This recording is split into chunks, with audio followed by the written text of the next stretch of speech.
Good evening, everybody. I'm coming back again. As I said, I'm going to try to make these videos a lot simpler, a lot shorter for you. I want to talk about something really good that President Trump had signed off on, and that also the Congress support. It's called the First Step Act, and this actually was the First Step Act of 2010, but they made some reforms to it. And I'm going to make it plain in this video how this could really be beneficial and how this starts a chain reaction to many other things. So let's talk about this, okay? The First Step Act, and I'm looking at my little notes here, is called the Fair Sentencing Act of 2010. Now, President Trump, as well as the Congress, the Senate, the House, thank y'all very much for passing this, because I had a chance to review it. First of all, the reforms on this made the 3 strikes you're out policy that I believe was under former President Bill Clinton. They made it a little bit more softer, because it was the 3 strikes you're out. It was like the 3rd time you mess up, you're in there forever, having harsh sentences. It's just almost hard for anyone to get out of prison or whatever the situation may be. I want to let you know, because see, like I said, you don't hear about this much in the media, except that the only thing that I see media will complain about is say that there is that hidden discrimination, that certain people are going to be left out, and also that the current prisoners are feeling like they're left out of this Reformation Act. I am going to say to you, don't believe that, because again, what I believe is that with the news and the media, you should state the facts. Whether you like the person or not, you shouldn't be giving your personal commentaries. And if you're going to make a statement like that, please ma'am, please sir, have facts to support what you're talking about. If you're going to say that the prisoners feel this way or that way, have adequate, reputable, verified, factual data to back up what you're saying. But I wanted to say to President Trump and to the Congress, great job on this. The key is this, guys. I need you to understand, number one, this is just what it says. First Steps Act. It is the first steps to reforming a very complicated and messy situation in our prison systems. It has to start somewhere. You just can't revamp everything overnight, can you? When you're cleaning up or when you're getting ready to move, let's say if you're trying to move for somewhere, do you know how hard and how much time it is when you're trying to move and clean things up, right? Well, that's the same thing with this act. It's a beginning steps, and we cannot expect quick fixes over situations that have occurred over a long period of time. So let's talk about what this is. The First Step Act. First of all, it starts right now in the federal system. It is estimated that it would impact about 181,000 to up to the higher numbers of 200,000 inmates. It's going to allow thousands of people to earn an earlier release from prison. It's going to cut many more prison sentences.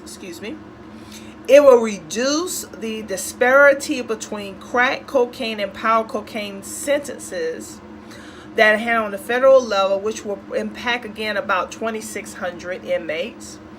It's going to ease the mandatory minimum sentence under the federal law safety valve that would ease the 3 strikes rule, again, that was under our former President Bill Clinton. And if you didn't know what 3 strikes was, I wrote this down. It's 3 or more convictions, including drug offenses, that automatically get 25 years minimum to life. It restricts current practices of stacking gun charges against drug offenders. So that's going to give them a little bit more of a shorter sentence. It increased what we call good time credits, I guess good behavior, that inmates can earn. So typically, for them to avoid any type of disciplinary record, if they earned at the time 47 credits, then that will make them eligible for early parole, or make their sentences a little bit lighter. This act, the Reform Act, will increase it to 54. It will cut their prison sentences again. And again, about another 4,000 of them will qualify for that heading. They will earn credits by participating in more vocational rehabilitative programs. They'll be released early, possibly to halfway houses or home confinement. This is the goal to prevent less overcrowding in prisons. Also, there will be what they call an inmate risk assessment. And what that is it's going to determine whether or not an inmate is likely to commit more crimes when released. So those research and information on the individual inmates happens over a certain period of time. So it's just careful evaluations there. It allows employees to store their firearm securities in the federal prisons areas. It restricts the use of restraints on pregnant women, like those chains around their ankles. It reduces the restraints there. It expands compassionate release, that's what they call, for terminally ill patients, and place them some places that are close to their family or other rehabilitation centers that provide them more care. Also, what I thought was interesting when I was looking at this, is that it will now provide free feminine hygiene. I wasn't aware that women in prison had to pay for the normal feminine hygiene products, like pads and tampons, things like that. So you're going to say, well, what's in it for you? I'm going to tell you what I see in it. First of all, this goes beyond overcrowding. Number one, most of the individuals, sex-wise, that are in prisons right now are still men. However, the number of women going to prisons is slowly increasing. We have a lot of women, young and old, that the numbers are increasing, and with them being pregnant, going to prison. This will give hope and an opportunity. That 3 strikes you're out, many people were aware that it was targeted more to the ethnicities of minorities, especially black people.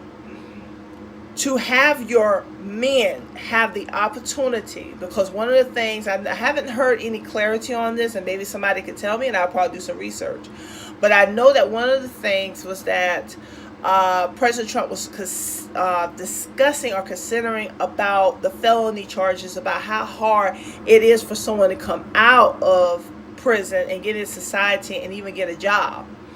So the beautiful thing is about this is that men are coming back into the society, okay?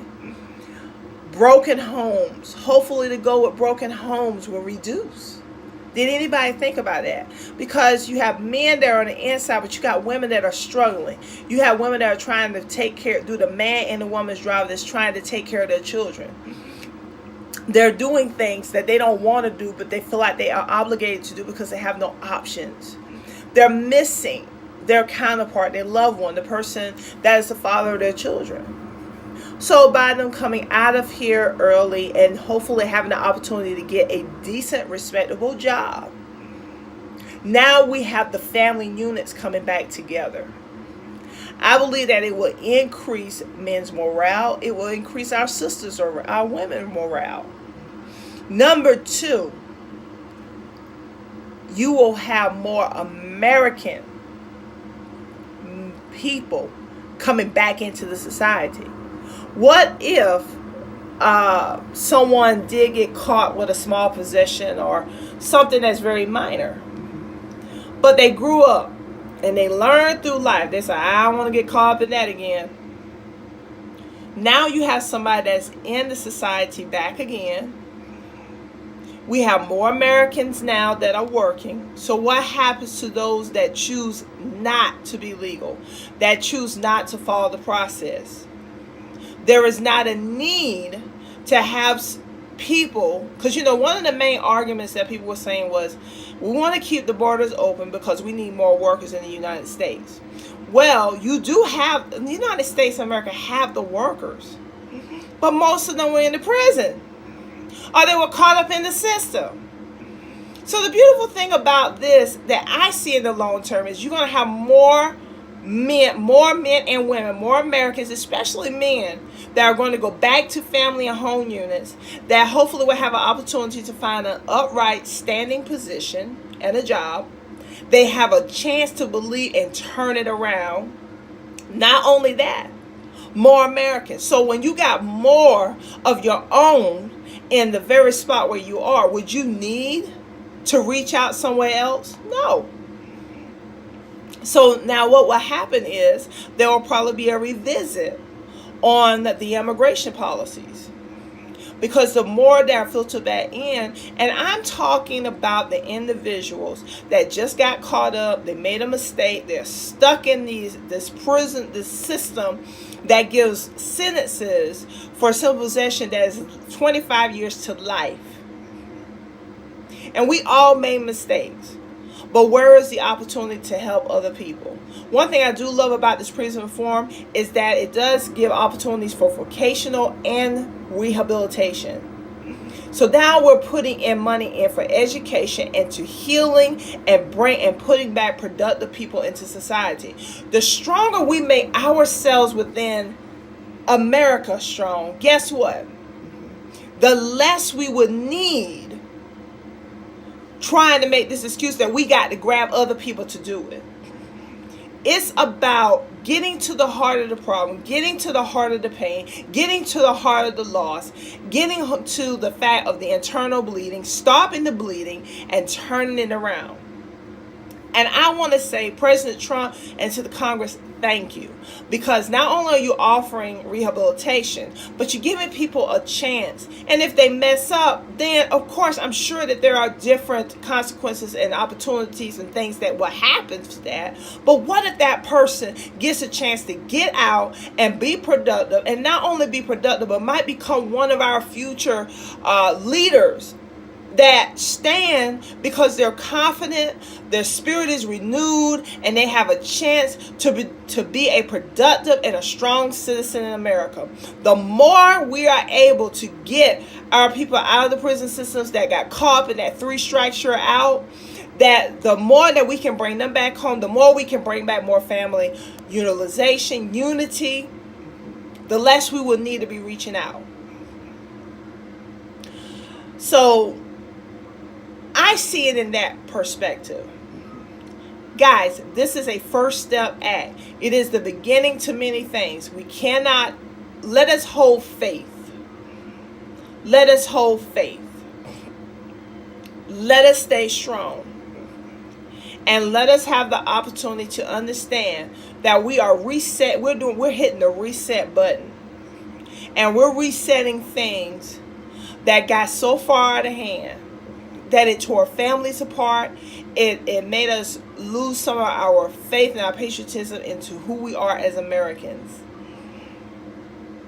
So now we're reaching back, we're rehabilitating, we're providing vocation, and we're getting especially our men out, and we're renewing and strengthening them and giving them an opportunity and a chance. And that's all that's needed. So again, I commend President Trump. I commend the Congress for doing this reform. It's the first step act. So that means it's the what? First step to many new things. And this will start hitting the reset button and slowing down, and we will be enforcing the very thing that we say we don't need. We have need of. We don't need it. All of our resources are right up under our nose. It's just how we go about that. And finally, remember, everybody's just not going to be let out.